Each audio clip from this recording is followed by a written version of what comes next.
Good morning बच्चों।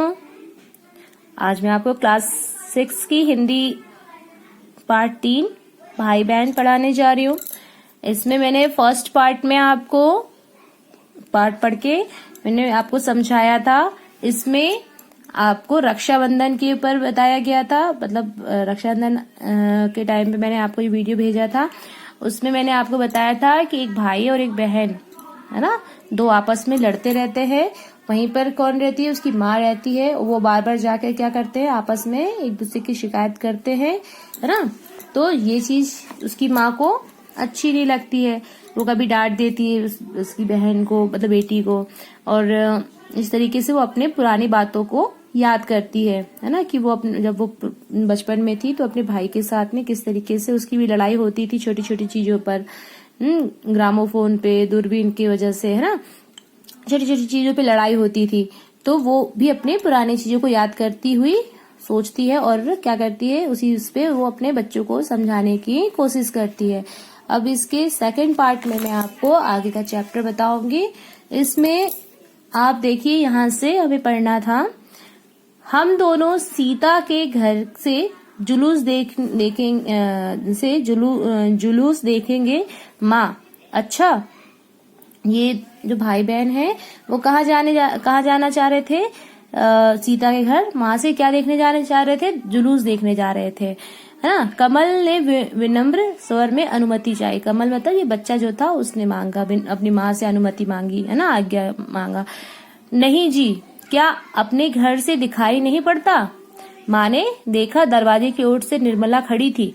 कैसी चालाक लड़की है, इस गरीब को आगे करती है जब खुद कुछ कहना होता है ना। ये इधर से छुपकर इसको सिखाकर भेजी है अपने भाई को, और उसकी माँ कह रही है देखो कैसे छुपकर, मतलब ये इसको सिखाकर भेज रही है। जाओ, जाना हो तो, सावित्री ने झुंझलाकर उत्तर दिया। 5 बजे मुहर्रम का जुलूस निकलने वाला है। पल भर में चौराहे पर सैकड़ों मनुष्यों की भीड़ इकट्ठी हो गई। सावित्री का ध्यान कभी काले हरे रंग बिरंगे वस्त्र पहने जन समूहों की और कभी जुलूस के कारण रुकी हुई मोटर गाड़ियों में बैठे हुए व्यक्तियों की ओर अन्यास ही खिंच रहा था। मतलब क्या हुआ, वहां पे क्या हो रहा था, जुलूस निकला किस चीज का। एक तो जुलूस निकल रहा था वो अलग, और दूसरा जुलूस एक तो मतलब भीड़ थी वहां पे चौराहे पे वो अलग, और दूसरी किस चीज की थी, मुहर्रम की भीड़ देख रही थी, है ना। इधर बालिका निर्मला के होश हवास एकाएक गुम हो गए।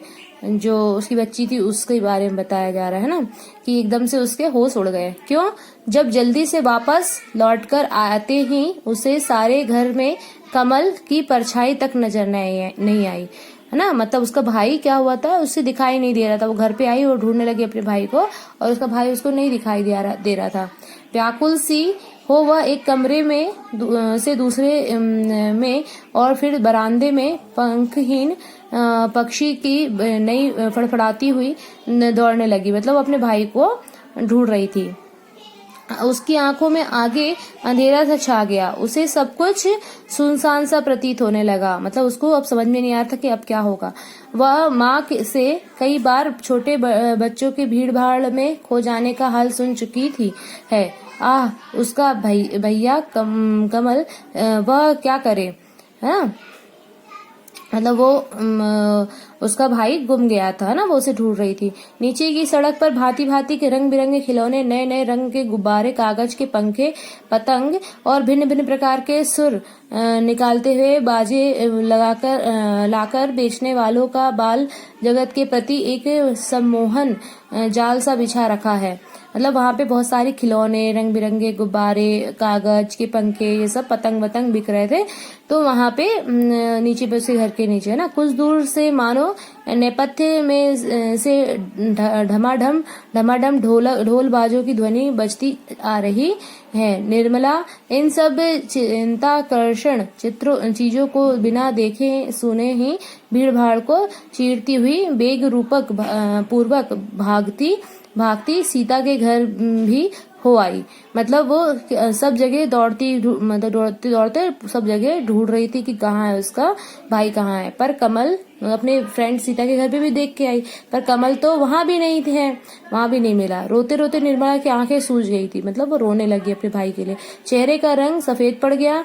आखिर वह हिचकियां लेते हुए रूंधे गले में माँ के पास जाकर बोली, कमल तो सीता के घर भी नहीं है। मतलब अपनी माँ से बताती है कि कमल कहीं नहीं मिल रहा है, वो सीता के घर में भी नहीं है।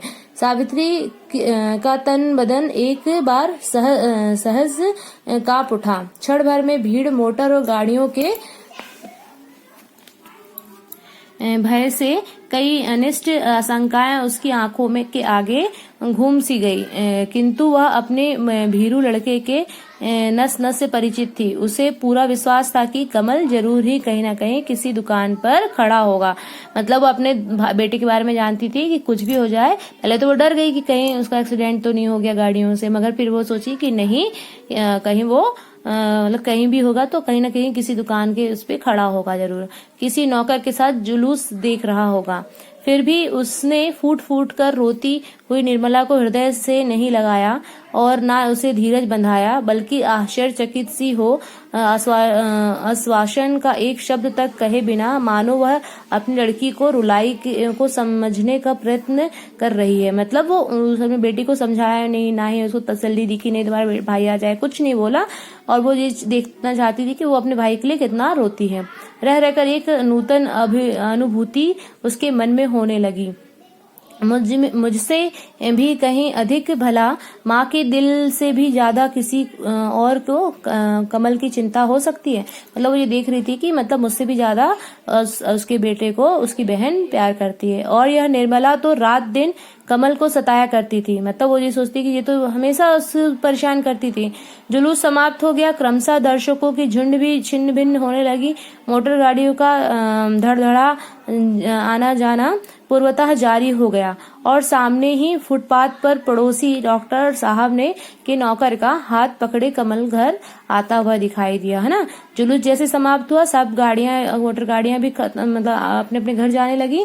तो फुटपाथ पे क्या कौन दिखाई दिया? पड़ोसी डॉक्टर साहब थे ना, उनके साथ में ये उनका हाथ पकड़ के कमल आता हुआ दिखाई दिया। सीढ़ियों में से फिर सिसकने की आवाज सुनकर सावित्री ने तो देखा तो मंत्र मुग्ध सी रह गई। कमल को भुजापाश में बांधे निर्मला दुगने वेग से रो रही थी। मतलब उसने देखा कि वहां पर उसकी जो सीढ़ी पर उसकी जो बेटी थी अपने भाई को पकड़कर खूब तेज रो रही थी। उसके कोमल गुलाबी गाल मोटे मोटे आंसुओं से भीगे जा रहे थे और वह बार बार कमल का मुख चूम कर कह रही थी, पगले तू कहाँ चला गया था, तू क्यों चला गया था, है ना। अपने भाई को बहुत लाड कर रही थी, प्यार कर रही थी कि क्यों तू चला गया था, और रो रही थी। फिर कहाँ चला गया था। सावित्री का हृदय उमड़ आया। पुनीत प्रेम के इस दृश्य को देखकर एक आनंद की धारा सी उसके अंतःस्थल में बहने लगी।